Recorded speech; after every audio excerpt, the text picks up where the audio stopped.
So this one's again about Tim Ferriss' Tools of Titans, or to be a little bit more precise, about Tim Ferriss' 17 questions. But well, you know, these 17 questions are actually part of the whole summary, but it's an additional page. So because it's quite a, well, it's the bigger version, or the quite larger and longer version of those 17 questions from Tim Ferriss, there's just a small version, or just, you know, way shorter version of it in the actual summary.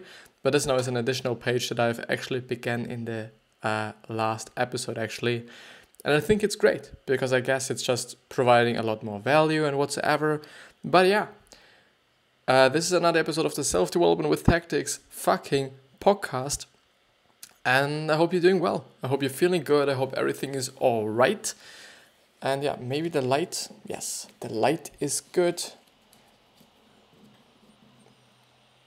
The light definitely is good. As long as it fucking sticks where I want it to fucking stick.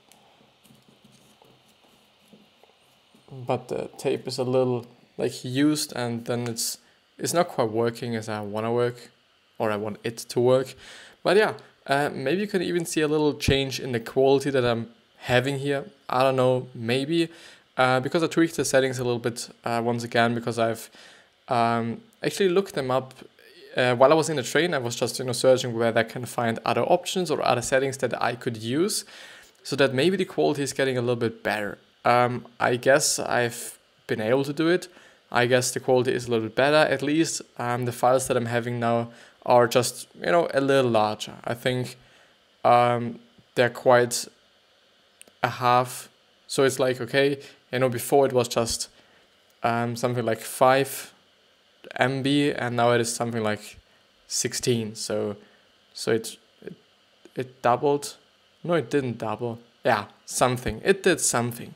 I'm seeing now whether the quality is better, whether the file size is even too big, because I do just have to upload them. Like it's still something, it's still quite a lot if you kind of think about it as, okay, I just, have to upload 5 gigabytes or something, and I'm very, very glad and I'm very grateful that my internet that I'm having at the moment, because it hasn't been always the case, is such good, or so good, that I'm even able to do this, which is fucking amazing, which is really fucking amazing. And yeah, the file or the window is also there.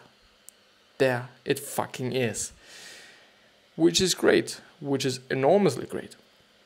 But yeah, so last time we actually went through question 1 and 2. Unfortunately, we weren't that fast somehow. I don't know why, but I think I've been talking about these 2 questions for quite a bit. And I do think this summary gonna take us a little bit longer, as I assumed it's gonna be, just because of these 17 questions, because they're just great and they're just long, and yeah, I think they're useful and they're very, very, very, very valuable, or I hope at least that they're valuable to a lot of you, and also to me, I guess. So question 3, what would I do if I had 10 million bucks? What's my real target monthly income? Are you enduring a crushing career, hoping that one day escape? Does it make? Well, it makes a difference, unfortunately. The tape isn't sticking any longer, and I do also not wanna.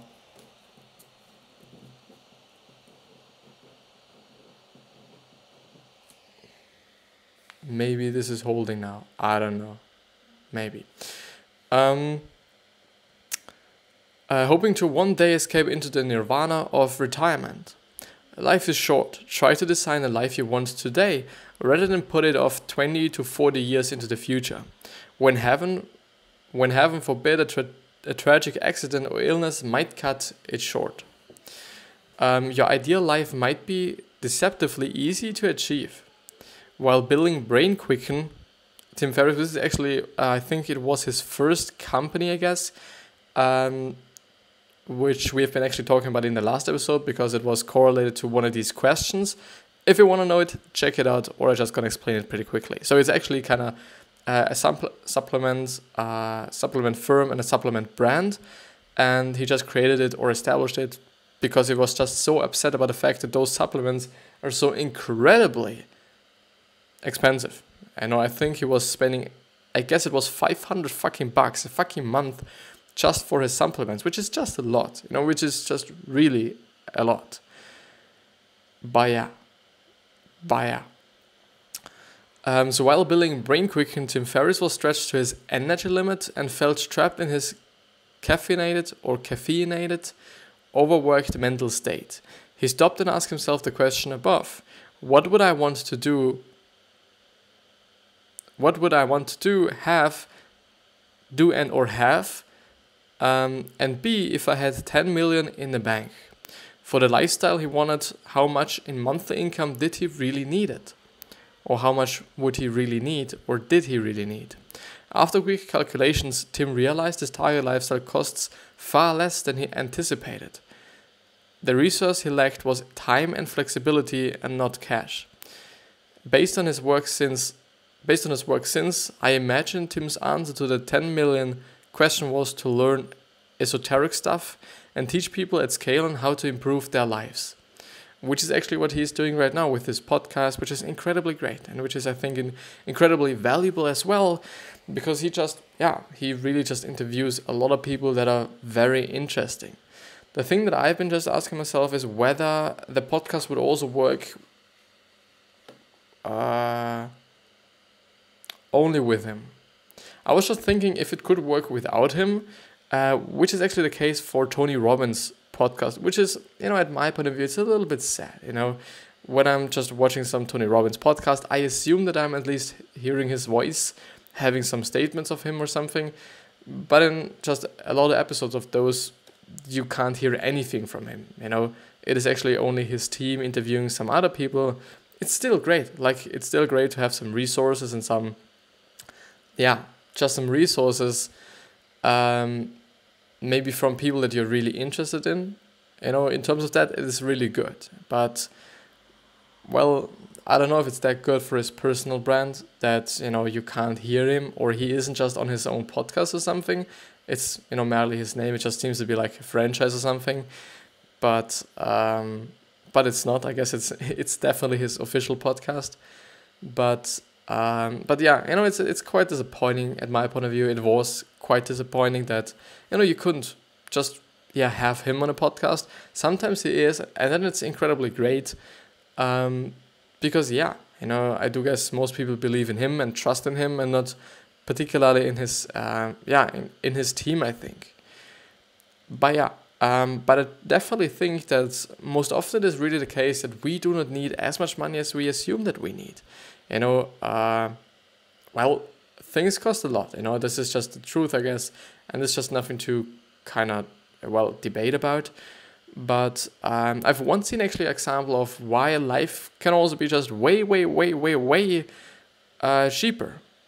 Because I think there was an example with the chat, if you really want to have your own chat and whatsoever, what would you have to earn, or what would you have to have in income so that you can actually buy a chat, or you can actually rent a chat, or whatsoever.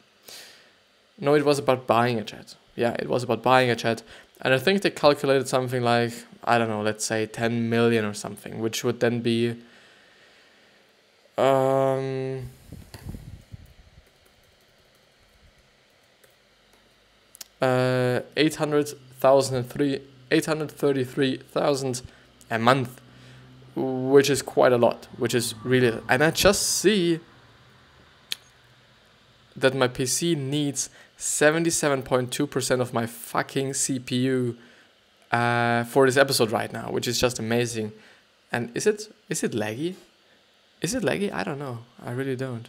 But it's quite a lot, and I think I have to just, change the settings after this one, because it's really a lot, like 80%. Normally it's around 26, 27, something like this, which is just still incredibly high, but 80% is just a complete another level.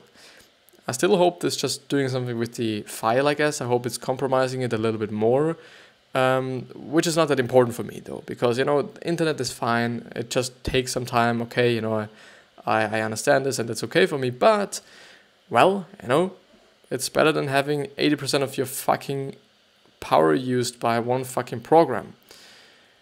But yeah. So there is a useful variant of this question. How can you spend a little money today to get the lifestyle you want? You don't have to postpone, but yeah, because I actually haven't finished the whole example. The example ended in just renting a jet, and renting a jet is way cheaper than actually buying it. And, it makes sense and whatsoever, but it's just, as they did the maths, and maybe you can find it, I'm not going to look it up because I'm already just, I think not wasting a lot of time, but I'm already taking a lot of time.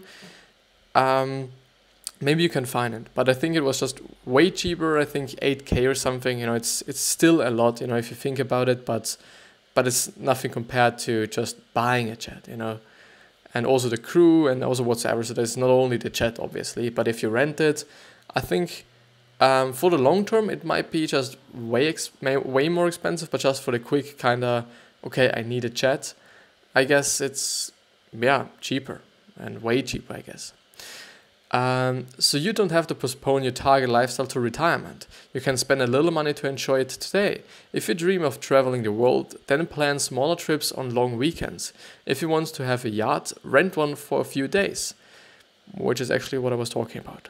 So if you want to be an artist, then pay for advanced classes and work on it on the weekends. The 2-minute exercise there would be: engage with one of these questions. What's your target lifestyle? What do you wish you could spend your entire day doing for over a decade? And this should definitely then be just what you should be working on, at my point of view. Because if it really is the case that you want to spend your whole day doing what you just thought about, then you should do it as work, I guess. And because then it isn't work. It's like doing whatever you want. And nowadays, we do just have the ability and have the chances and opportunities to just earn money with things we haven't been able to a few years ago, which is just amazing, which really is amazing just by the help of the internet. And maybe by change in society and something like this, but, And the second question would be, how much would it cost to support this lifestyle, and how could you achieve this today, or how could you achieve that today? How could you take the major element of your target lifestyle and have it today? Could you buy this with money? Often it's nah. I think a main part of your lifestyle would be happiness, and happiness could definitely not be bought by money. At least to some degree, not to. Well, the majority of it cannot be bought, but I think some of it definitely can be bought. And this is actually an example from Casey Neistat, because he actually once put out actually a video exactly on this kind of topic, and I found it pretty interesting, and I found it pretty good as well, because he said, like, okay, for a lot of people that are very, very poor, money is just a solution, and money is just really the problem solver, and this is gonna make you happy then, if you can solve some of your problems. But for just, I think it might even be the majority. It might be even the half. I don't know what what is it called? How many percent, or how much percent? No, how many percent? Well, how many percent? How many percent of the whole world is actually kind of poor or something? I guess for these people it's just a solution. It really is a solution. There's, I think, nothing to debate about that. Reflection. For many of you, the answer to the 10 million question yields an answer of I want to quit my current job and do X instead. In many cases, there is a way to make this work. If it is another established career path, you might be able to act immediately. For instance, if you're switching from being a lawyer to an entrepreneur. In other cases, if you need more stability, then you can approach your goals incrementally. Use the lean startup methodology to de-risk your project as quickly as you can. For the other question on how to spend money to have your dream life today, you can immediately improve your life by bringing your target goals closer. Even better, you can test out if your retirement goals is really something you want to be doing for 20 years. Maybe you rent a yacht and find out it's actually pretty boring. Now that you can change your target lifestyle to something that will actually make you happy. And I think just trying stuff out and trying to see whether it actually will make you happy or not, I think is a very, very important part of, leading a very happy life, or leading a happy life, I guess, because how could you know, or how would you know without actually kind of trying it? And I guess, we all might have certain kind of things that we think about being just so incredibly nice and so great, and we want to have them and whatsoever. And in the end, if we kind of try to some little degree, it turns out to be, it turns out not to be pretty great, I guess. Okay, I'm trying it out, and then you actually see, okay, it's quite boring, as they say, or it's not as fun as you thought it would be. I think actually trying out stuff is quite important, unless it's not costing you just such a lot of money that you're going to kind of, lose your job, or kind of, lose your home actually, because you can't afford it any longer. Would not be great, would really not be great. Question 4, what are the worst things that could happen? Could I get back here? Which is actually a good question, which is a really good question. And this is actually a question that you can often see and read and hear all around the globe, I would say, but especially in those self-development and self-help books. A lot of people speak about it. And I think it's just, I think it's good that a lot of people talk about this, because it's just, at my point of view, leads very often to, okay, trying these things and seeing, where you can go with it, or where you can head with it, without feeling like, it's so bad, I'm not going to be able to do this, and it will be so devastating if I fail and whatsoever. Because in the end, it's really like, no, it's really not devastating. It's really kind of okay. And it's not fine, if you fail or whatsoever. You learn something though, but it's not fine. Question 4, what are the worst things that could happen, and could I get back here? Anxiety has its roots in the uncertain. You don't get anxious about turning on your faucet, whatever it is. Faucet, it's a tap. And in German is, the tap, with the sink and the tap, and you just get water out of your tap. Yeah, because you know what's going to happen. But you get anxious about asking someone on a date or quitting your job to start a business because you don't know what's going to happen. I think that's a great point, because it's often actually the case that anxiety comes from uncertainty. This question pushes you to make your fear concrete. By defining your demons, they become easier to fight. When Tim Ferriss was super stressed about brain quicking, he dreamed of taking a year-long travel sabbatical. I think it's sabbatical. Yeah, I think.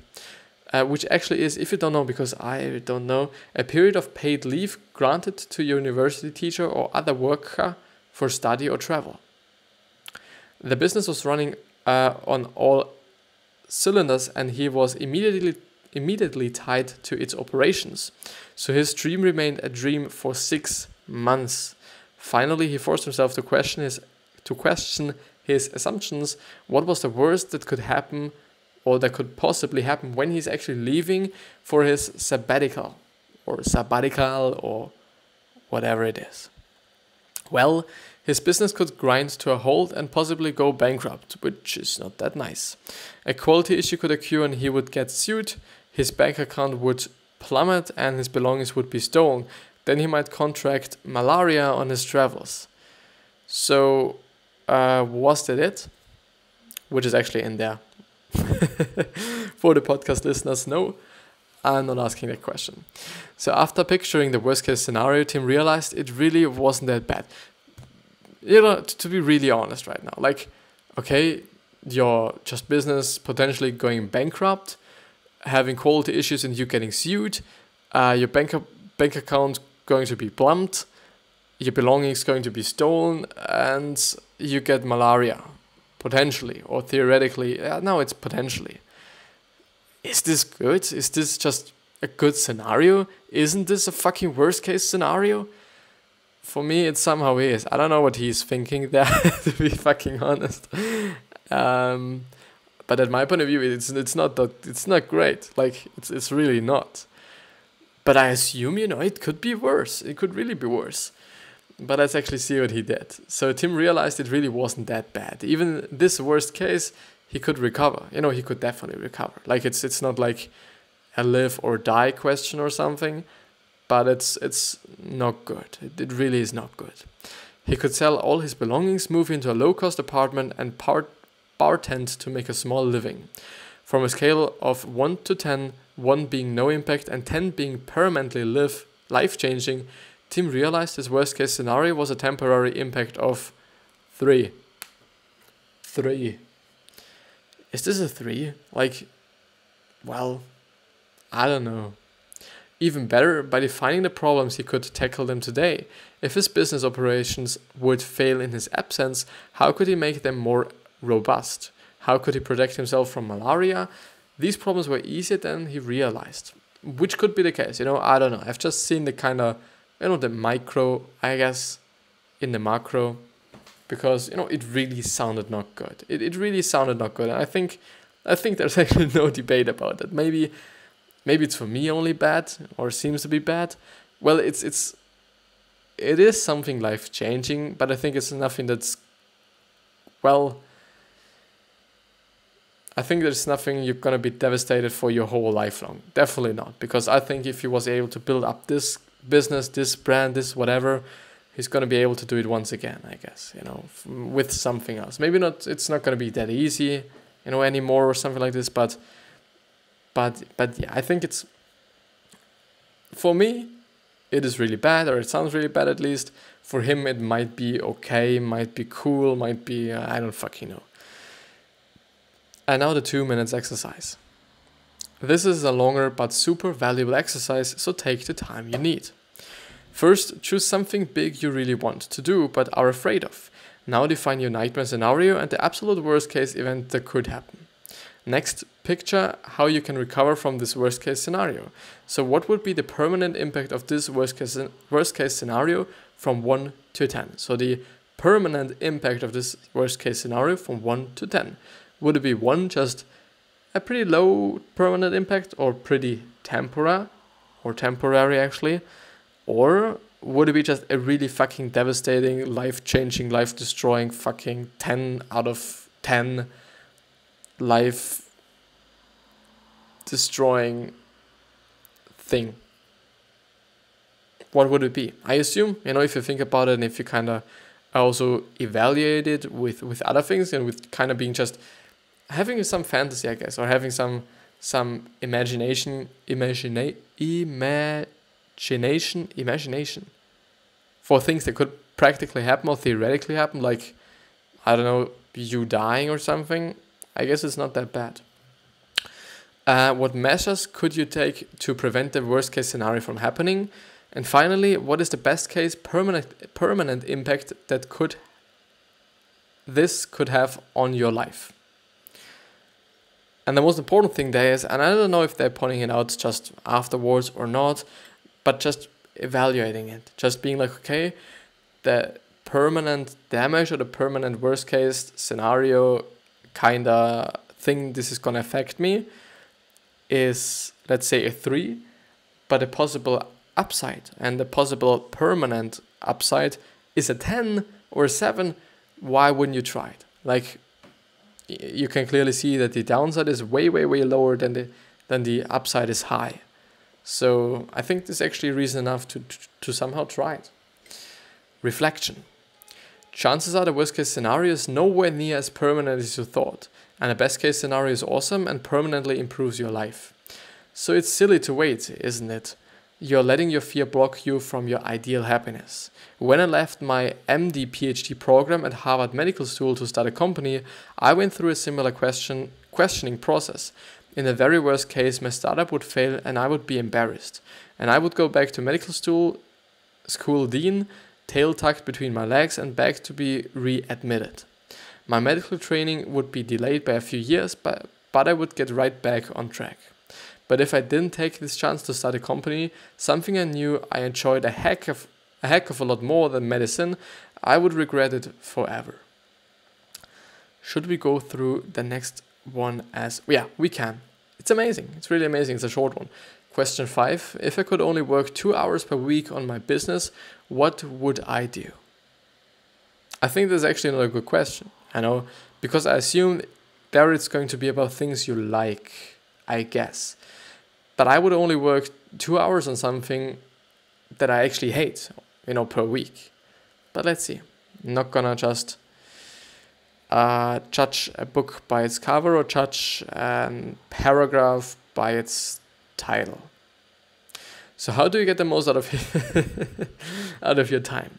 If someone pointed a gun at your head and forced you to work for only 2 hours a week, how could you maximize your chances of not getting fired? This question is especially good for managers, but even if you're not a manager, you can also yield insights into your own work. Tim Ferriss used this question to make his year-long sabbatical from brain quicking a reality. He focused on the concentrated products and customers that provided the most profits and fired his highest maintenance customers. He automated order handling to streamline operations.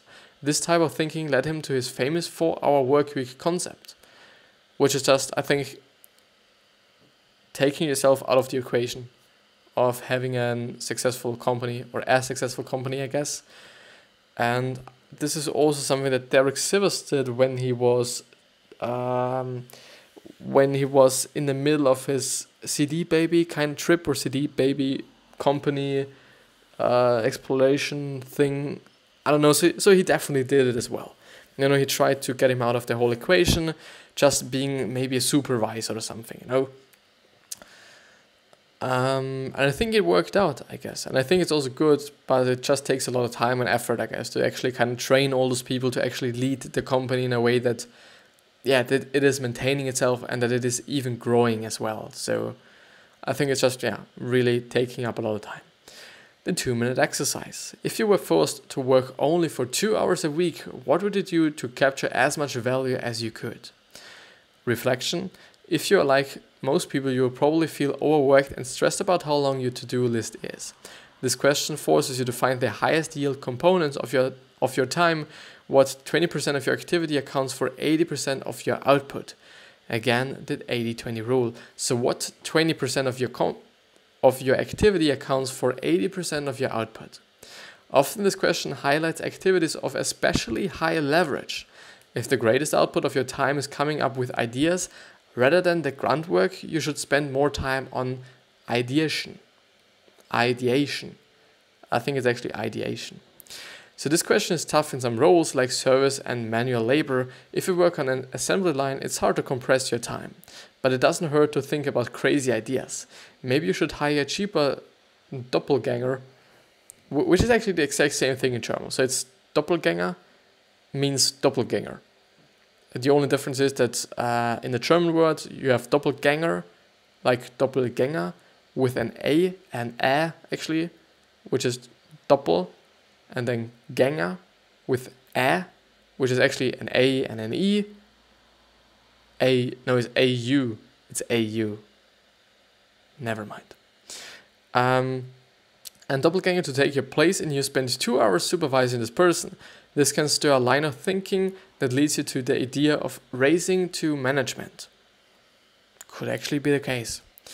But I think, that's it with the episode, because he's already shouting at me, okay, your disk is almost full. Might be because the file is a little bit bigger, and I hope it's really not just really fucking big. But this episode was somehow okay, I guess. I don't know, talking today was a little bit crazy, a little bit different.